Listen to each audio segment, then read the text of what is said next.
Hi, welcome to this video.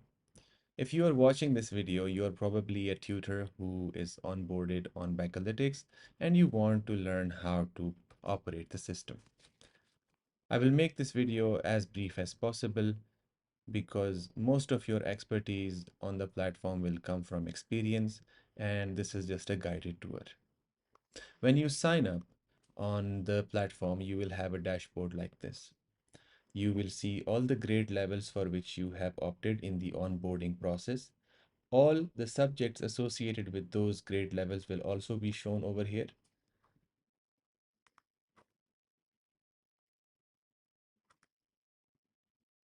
And you will have these three tabs. The first and foremost thing to consider is that you will not have any students at this point. So you will need to go to the questions tab and build yourself a question bank.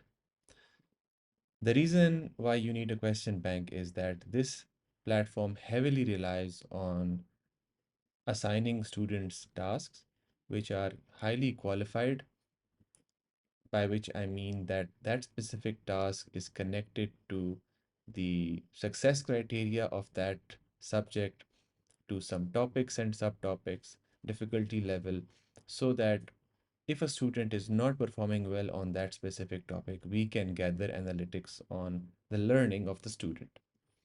Therefore, your first job is to add a question and to get familiarized with this interface. This is the question context. This is part 1A of the question. Could be MCQ or descriptive. How many points it has. What is the question statement? Which topic and subtopic do you want to associate it with? And what is the mark scheme? This will be in natural language in which you explain how many points to award to a student based on what steps or what evidence of work they show in their working. It will also be important because later on you will see that this explanation will be used for AI assisted grading. The system will compare the student response with the explanation, keeping in view the question statement, and it will analyze the answer and grade them, not only assigning them points, but also giving useful feedback on how they could have done better.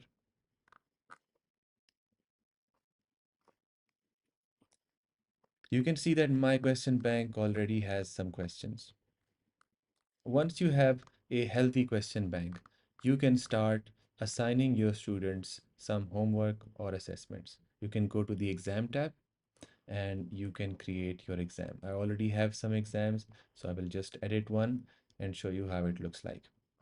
In any exam, you can just import the questions that you already have from the question bank and just use them.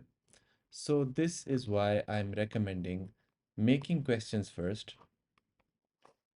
and then compiling them into an exam, because I understand that usually teachers don't have long stretches of time, and if you have an idea and inspiration and you want to convert that into a question, you can do that in a short time, and this would be bite-sized contributions to your uh, career and to your intellectual property on the platform.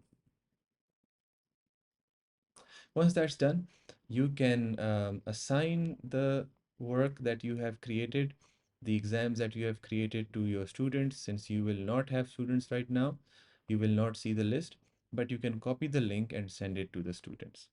Once the students attempt it, they will see and they will see something like this. You can see that this is similar to the MYPE assessment. It's inspired from there, and the students can use this text box to type their answer if this is an MYP exam, or if it's a DP exam, they can upload their handwritten work, and the system can also analyze handwritten work. If you're a languages teacher, you can also require your students in the question statement to submit a verbal response. Let's take a look. This is a test response. And just like that, you will submit a verbal response And it could also be used by teachers when they are giving feedback and by students when they are submitting their ideas. Teachers could use this feature to see how articulate their students are, even if it's not a language acquisition course. This is a test response. All right. One other feature for MYP e-assessment practice is that you have a math input and you can submit mathematical expressions here. You have trigonometry, Greek symbols, operations, some calculus. So let me try 3 over 4 plus 1 over 2 and then insert 3 over 4 plus 1 over 2 and insert. You can resize this as well and yeah. Moving on, if you finish this and come back to the teacher's perspective, you will see that all the results, all the submissions on specific assessment will look like this. You can grade any one of them. So let's take a look at any specific submission. Let's say this one, grade.